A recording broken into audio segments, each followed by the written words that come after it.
Good evening and welcome to BATV News. I'm Andrew Laidley. The Jamaica Public Service Company has officially broken ground for the construction of its 190 megawatt project. The new plant will be built at the JPS Power Plant location in Old Harbour and is expected to be completed by the first quarter of 2019. Energy Minister Andrew Wheatley says he welcomes the project as it aligns well with his ministry's 30 in 30 vision. Here's more. Minister Wheatley says Jamaica is now one step closer to diversifying its energy options, which he considers a top priority. It is an opportunity that speaks to the direction that we're going in terms of energy security and energy diversification. It is in fact supporting our 30 in 30 vision, that is simply saying that by 2030, we want to ensure that 30% of our electricity is coming from renewable sources. He says the JPS Power Plant, which is also being called Project Renaissance, will reduce Jamaica's over-reliance on any one source of energy. We do not want to rely on any one source to provide energy for us as a people, nothing above 42%. And it speaks also to the fact that Jamaicans actually believe in Jamaica and invest in Jamaica, and that the economy is on the right path, seeing that most of the money was raised here on the local capital market. In the meantime, Prime Minister Andrew Holness says the fact that the project is being funded locally is an indication of renewed confidence by investors. This is not a small project by any means. 300 million US dollars of investment is not a small project. And I'm very happy to see that we were able to fund this project right here using Jamaican resources, Jamaican banks, Jamaican investors. That is indeed a milestone achievement for the Jamaican economy. The JPS 190 megawatt power plant will operate on liquefied natural gas (LNG), one of the cleanest forms of energy. Project Renaissance will also employ over 700 people, 70% of whom will be Jamaicans. In the meantime, Prime Minister Andrew Holness says while Project Renaissance is a milestone achievement, there's still room for growth in the energy sector. Leroy Hall reports. Prime Minister Andrew Holness says there is still room for improvement in renewables and, by extension, energy security. We want to see more investments in the energy sector, greater utilization of LNG fuel source, but we would also like to see an expansion in renewables.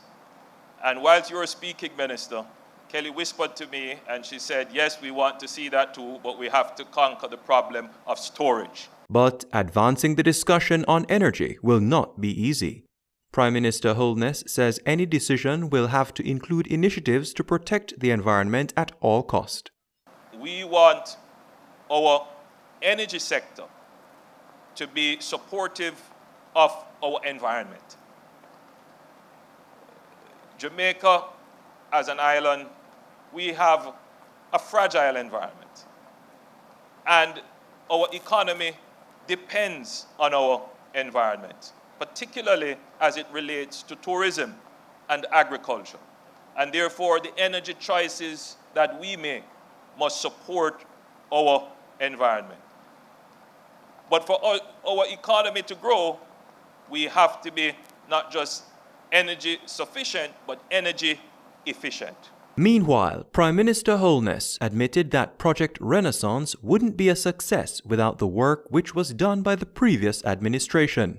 This success cannot be claimed wholly and solely by one administration. I think this is one of those things that we can say has been worked on by both administrations. CEO of West Indies Petroleum, Charles Chambers, says the company has made several new acquisitions in its bid to expand operations regionally. Amita Prasad Webb tells us more. Charles Chambers says in addition to now owning the Jamaica Broilers ethanol plant, West Indies Petroleum has now made some acquisitions in distribution assets. We've also invested in a few different distribution assets. So vessels that will allow us to sell fuel basically to these shipping customers, both on the north coast and on the south coast. So I'd say like altogether in the last 12 months or so, we've probably net spent close to $30 million. US dollars? Yes. Meanwhile, the CEO says, despite the expansion operations, there are no immediate plans to list on the stock exchange. Not in the next 3 years. I think that our business model needs to unfold a bit more, and for us to realize some of the things that are in process at the moment. And when that does happen, we will list. I think that companies that are listed have a tremendous advantage, and so we'd like to utilize that vehicle, but at the right time. However, he says the process to doing that has already started. Those things relate to corporate governance. Those things relate to, who our auditors are, like little things. I think that a lot of companies are challenged because they think about listing where, and they sort of have a business that runs a little bit ad hoc, and then it's a little difficult to get everything together. I'd say that from the very first day we've organized ourselves so that if we wanted to list, we could list immediately. We feel like we're a very strong candidate to be listed, and if we wanted to, we could actually do it now. For BATV News, I'm Amita Prasad Webb. Finance Minister Audley Shaw is expected to make an announcement in Parliament this week about amendments to the property taxes. But as that debate rages on, opposition MP Fitz Jackson says the increase in property taxes, which were to take effect on April 1, was a reckless move by the government. We have some people who are very poor who own land. We have some people who are not so poor. We have our middle class, and we have those who are wealthy. So when you're going to impose taxes like property taxes, you have to be very careful, very judicious in making sure that you don't make people's life worse off. Still to come, high schools go cashless. The details when we return.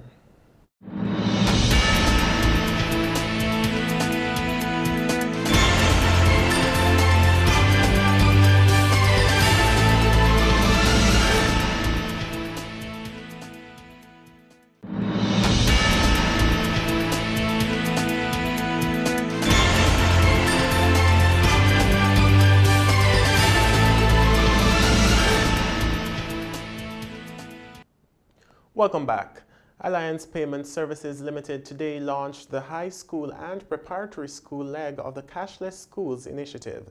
The initiative is aimed at creating a more secure and efficient school environment by removing cash transactions from school campuses. The launch was held this morning at St. George's College. Anthony Morgan reports.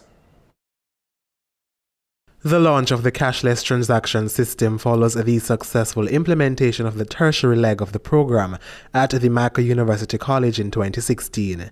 The program will see the removal of cash transactions from school campuses and the provision of real-time financial reports to administrators. Manager of Sales and Marketing at Alliance Payment Services, Raquel Reed, says the program will help to reduce crime towards students. The Cashless Schools initiative will see the issuance of an e-pay prepaid card to all students who will use the card to make purchases on campus. This will eliminate the need for students to carry cash and therefore should reduce the incidence of theft and the associated incidents of violence. She says the program, which has already completed a successful pilot, is to be immediately expanded to Calabar High and St. George's College and be made available for implementation at all schools and colleges across the country. The pilot project was held at Immaculate Conception High as well as Campion College. The students there were issued cards that they could use for purchasing lunch and any other purchases on campus that they wanted to do. So they based on the feedback from the students, from the parents, from the HSA and the school administrators, we have made the improvements necessary and we're now doing a wider launch to all the schools. The Cashless Schools initiative also features partnerships with the Victoria Mutual Building Society and Wysinco Foods. CEO of Building Society Operations at VMBS, Peter Reid, says his entity fully endorses the program as it is a good way to promote savings in schools. The ePay initiative or solution seems the correct way to get involved again. And so we're very happy and we're very excited because it's a way to start the savings in school. We want the nation to become a nation of savers. When you save, and I was speaking about compound interest, when you learn in interest on top of interest on top of interest, that's a great way to accumulate wealth. He says it will also promote financial inclusion for all students. This system is so democratic. Or any electronic system is democratic because when a student is presenting a card rather than cash, you really can't tell the difference whether it's a past student or a student whose parents who has the wherewithal to fund their school expenses. And this card just really democratizes the whole situation. You're looking at a child and all the children are presenting the same card and they're buying the same goods, they're buying the same services at the same school. You can't tell whether this is a child of affluence or a child of meager means. For BATV News, I'm Anthony Morgan. National Commercial Bank, NCB's corporate banking division, and NCB Capital Markets Limited has tailored a $100 million financing package for the operators of Royalton Hotels. The deal, structured over 10 years, comprises a $50 million loan from the corporate banking division and another $50 million bond brokered by NCB Capital Markets. The loan will largely be used to refinance existing debts, while proceeds from the bond offering will finance the expansion of Blue Diamond Hotels and Resorts. The transaction was structured to include a 12-month moratorium on principal repayment, coupled with a mix of floating rates on the loan and a fixed coupon rate on bonds. Assistant General Manager of NCB Corporate Banking, Winston Lawson, says the transaction will facilitate the repositioning of the country and the region as an even more attractive option for tourism. United States President Donald Trump says he's looking forward to working with the Andrew Holness-led administration on bilateral and regional issues. The president made the comment during a courtesy call paid on him by Jamaica's ambassador to the United States, Audrey Marks, at the Oval Office in the White House. During their conversation, Mr. Trump and Ambassador Marks underscored the bond of friendship between the people of Jamaica and the United States of America, while noting the island's contribution in many spheres of American life. The ambassador, in noting the president's agenda of providing more trading opportunities for U.S. companies, called attention to the significant trade surplus the North American country enjoys in the Caribbean. She highlighted the fact that the region in the United States is the United States' 7th largest trading partner, importing non-oil goods and services valued at over $50 billion US. This, she said, placed the region ahead of U.S. exports to comparatively larger economies such as Russia and India combined. Ms. Marks further noted the mutual benefit and alignment of interest for the continued stability and economic growth of the Caribbean, which she described as the United States' third border. The newly appointed Caribbean Country Director for the World Bank, Facine Said, is heading a technical team to Jamaica soon. The visit is to facilitate discussions with the government on the extent of assistance which the multilateral institution can provide in developing the Housing, Opportunity, Production and Employment HOPE initiative. The HOPE initiative was recently announced by Prime Minister Andrew Holness during his 2017-18 budget debate presentation. The initiative will see the government targeting educational and job opportunities for young persons aged 19 to 24 years old who are not employed or enrolled in school or any program of training. The program will include skills training through apprenticeship, work programs, personal development and responsibility, and citizenship and volunteerism. Mrs. Said says the initiative was one of several matters discussed with Mr. Holness, who raised it during their meeting last Wednesday, which formed part of her week-long familiarization visit to Jamaica. She says the Hope Initiative was consistent with the requisite approach she emphasized in relation to opportunities targeting young people. Mrs. Said said the technical team being dispatched to Jamaica will seek to flesh out the Hope Initiative with government representatives. She says their role is not just as a financier, but to also help countries by learning more about what has worked or not worked. Mrs. Said was speaking to journalists at the World Bank's Jamaica Country Office at the Courtly Corporate Center in New Kingston on Friday. And stay with us, regional and international stories are next.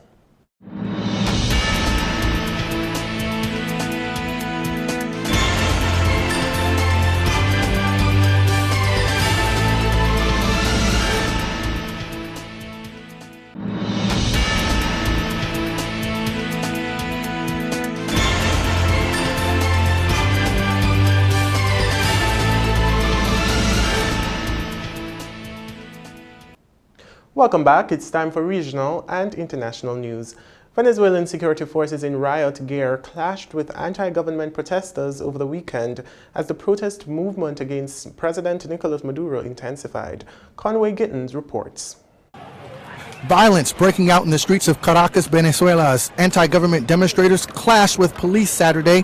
Security forces firing tear gas as thousands of Venezuelans flooded the streets. The confrontation enhanced by security measures employed by the police. More than a dozen subway stations were closed across the city and checkpoints were set up on roads leading to the capital. And in San Cristobal, rubber bullets fired by the police injured 2, according to a Reuters witness. The latest protest coming one day after two-time presidential candidate Enrique Capriles, seen as the opposition's best chance at toppling President Nicolas Maduro if elections are held next year, was banned from holding political office for 15 years.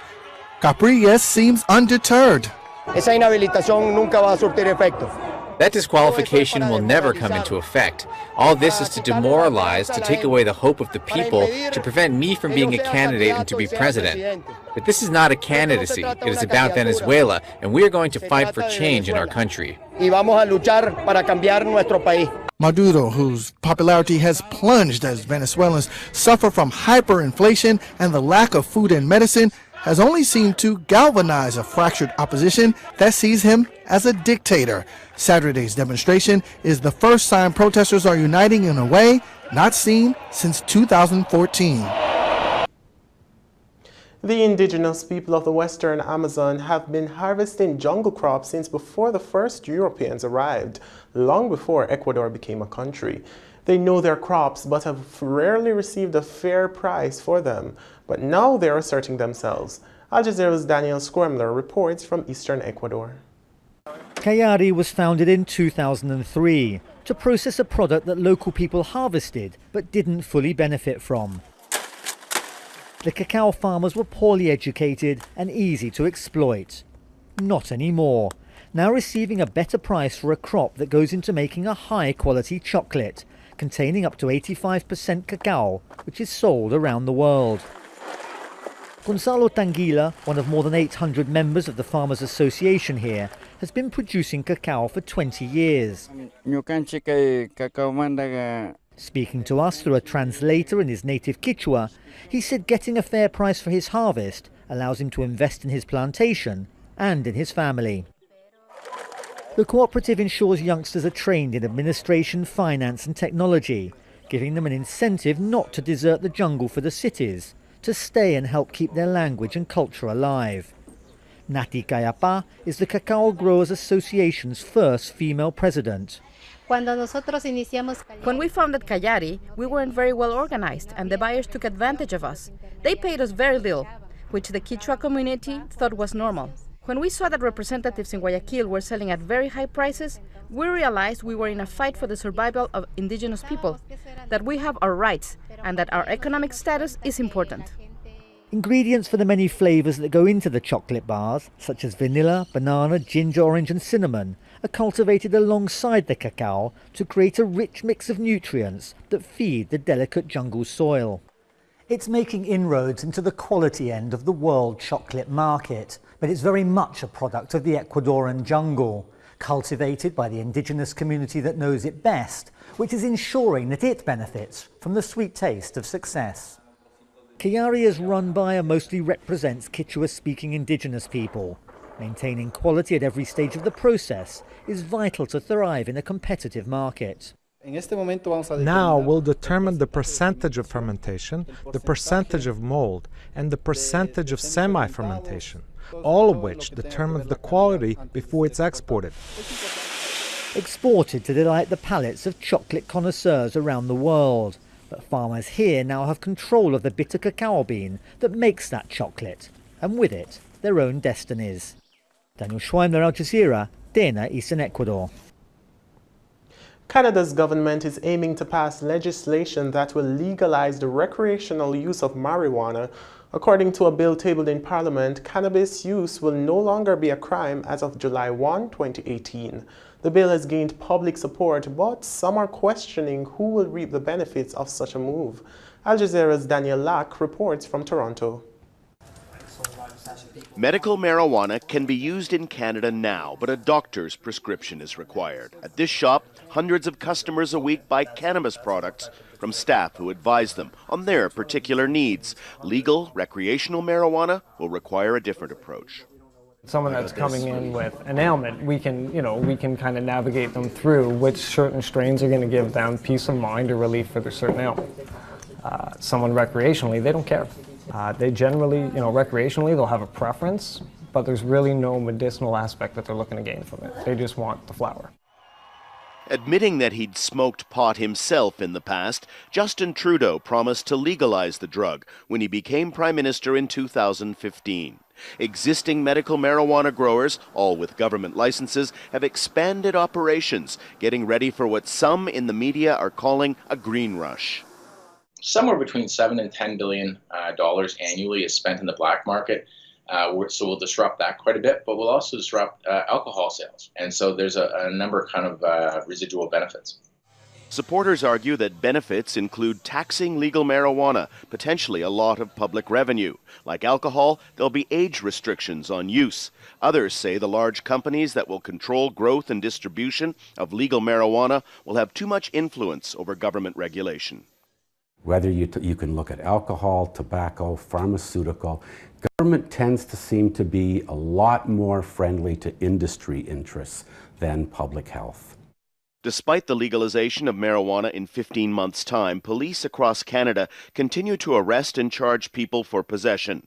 Jody Emery, who along with her husband Mark has openly used and sold marijuana for years as part of an activist campaign to decriminalize the drug, says the government's plans don't go far enough. The government is looking to continue to criminalize the pioneers who built up the industry from the beginning. They're looking to allow people in suits to go on the stock market and sell pot, but anybody who grew it before is going to remain a criminal and not be allowed to participate in the industry. Despite reservations, Canada looks set to join a growing list of nations and U.S. states that allow legal recreational access to a drug that was once totally prohibited and regarded as a threat to society. Daniel Lack, Al Jazeera, Toronto. U.S. wireless carrier AT&T says it will buy Straight Path Communications for $1.25 billion. Russell Chen reports. AT&T is buying Straight Path Communications for $1.25 billion. That's $95.63 per share, a premium of more than 160% to Straight Path's Friday close, all paid in AT&T stock. Shares of Straight Path shot up on the news. With Straight Path, AT&T is getting a massive portfolio of wireless spectrum licenses used in mobile communications. Analysts at 24/7 Wall Street says the licenses will help AT&T better compete with Verizon and Sprint. Next step, the Federal Communications Commission will reveal the deal. It is expected to close within 12 months. Talking Stocks is after the break. Stay with us.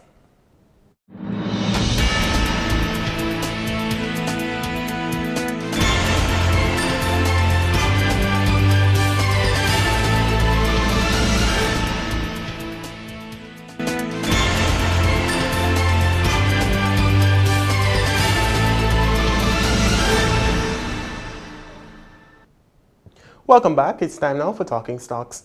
45 stocks traded today, of which 20 advanced, 18 declined, and 7 traded firm. The main JC index declined by 1,305 points to close at 224,954. The junior index also advanced by 8 points to close at 3,047 points. Over 2 million units traded, valued at more than $491 million on the Jamaican dollar market. And on the US dollar market, over 3,000 units traded, valued at over $1,000 US. Sagicor Group, with over 11 million units changing hands, accounted for 48% of the market volume. Lasco Distributors was second with over 8 million units trading. Grace Kennedy, with over 1 million units, accounted for 4% of the market volume, crossing the floor.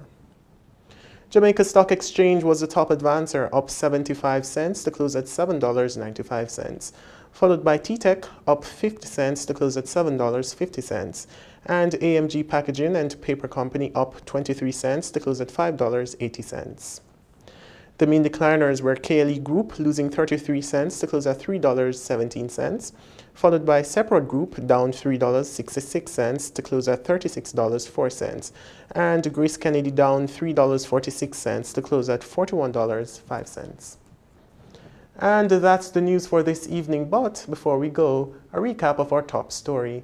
The Jamaica Public Service Company has officially broken ground for the construction of its 190 megawatt project. The new plant will be built at the JPS Power Plant location in Old Harbor and is expected to be completed by the first quarter of 2019. Thanks for watching. For more content, visit our website at batvja.com. I'm Andrew Laidley. Pleasant viewing.